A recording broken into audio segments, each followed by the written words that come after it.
ऐसा गाड़ी बंगला इन सब का क्या मतलब है अगर उसमें रहने वालों के पास में उतनी भावनाएं नहीं है या पैसे कमाने में इतने ज़्यादा व्यस्त रहे थ्रू आउट अपनी लाइफ कि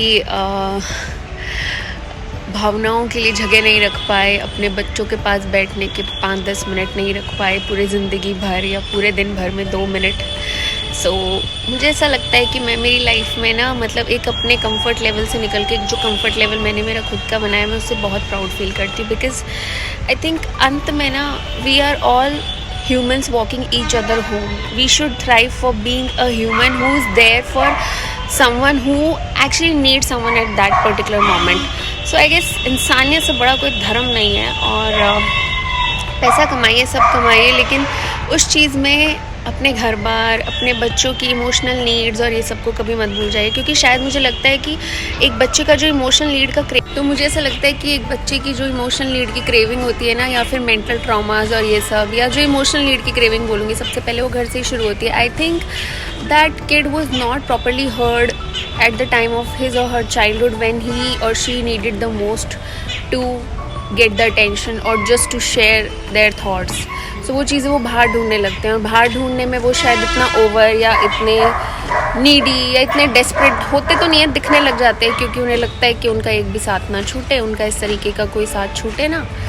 तो आई गेस ये एक चीज़ें होती है। तो खूब कमाइए, खूब अपने एम्पायर बिल्ड करिए, सब कुछ करिए, पर जिस धरती से उठे हैं उसको ना भूलिए। मुझे लगता है कि धरती से भी उठे हुए इंसान मतलब ये होते हैं कि सिंपल सोबर होते हैं, लेकिन उनको बेसिक चीज़ों का नहीं पता that kids need emotional existence, emotional acknowledgement, so that they won't go outside and crave for it like mad.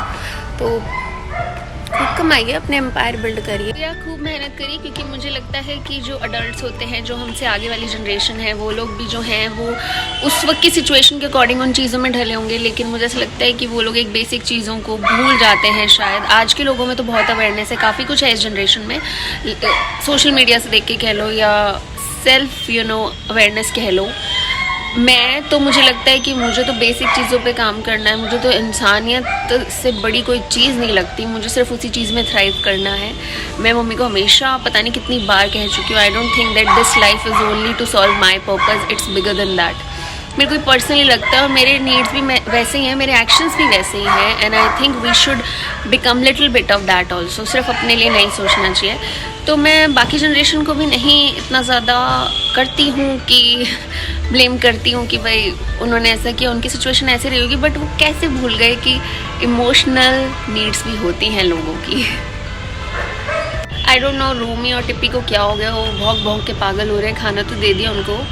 तो आज मैं हूँ भिवानी, है मेरा होम टाउन है, I was born here, this is my home place, मेरे पूर्वजों की जगह है, मेरे दादाजी की बरसी है, इसलिए हम लोग सब यहाँ पर इकट्ठा हुए हैं। तो मैं 13th को है, लेकिन मैं 2 दिन एक्स्ट्रा छुट्टी लेके 4 दिन के लिए मैं यहाँ आ गई, बिकॉज़ घर पे सब लोग आए हुए थे तो मैं भी आ गई। तो बस एक ही छोटा सा थॉट मुझे डिस्कस करने का मन किया कि सबकी सिचुएशन एक पर्टिकुलर टाइम पे अलग रहती है, लेकिन उन सिचुएशन में आपको उभर कर आना है या तब कर एक हार्ड इंसान बन जाना है, एक हार्ड हार्टेड इंसान बन जाना है कि भाई उसके पास इमोशंस ही नहीं है, इतना अपने कामों में व्यस्त हो गया, वो मत बनिए। अपने जो चैलेंजेस हैं, अपने जो आपके उस वक्त के हार्डशिप्स रहे होंगे, उनको निभाते निभाते be a gentle person, so that you are so approachable that people feel fine, people feel comfortable to come and talk to you, become like that person.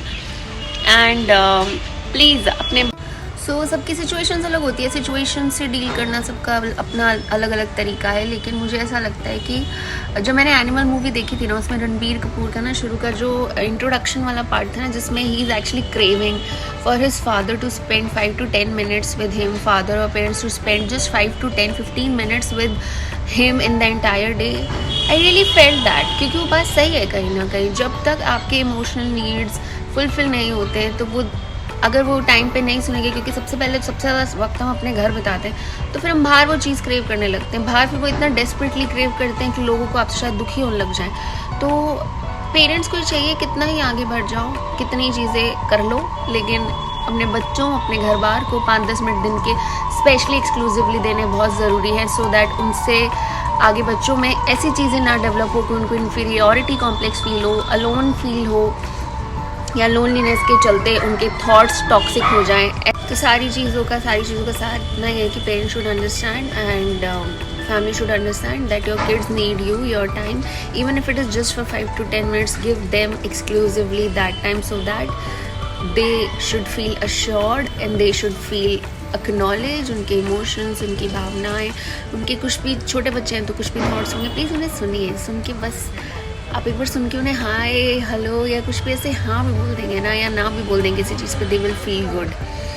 सो बस बचपन से ये चीज़ें शुरू करिए ताकि बड़े होते होते तक आपके बच्चे सक्षम रहे। ना सिर्फ काम करने के लिए उन्हें योग्य बनाइए, ना सिर्फ उन्हें पढ़ने लिखने के लिए योग्य बनाइए, जो बाकी चीज़ें होती हैं लाइफ की, इमोशनल, मेंटल थिंग्स, ये सब चीज़ों में, मेंटल हेल्थ, ये सब रियल है, इन सबको भी एक्नॉलेज करिए।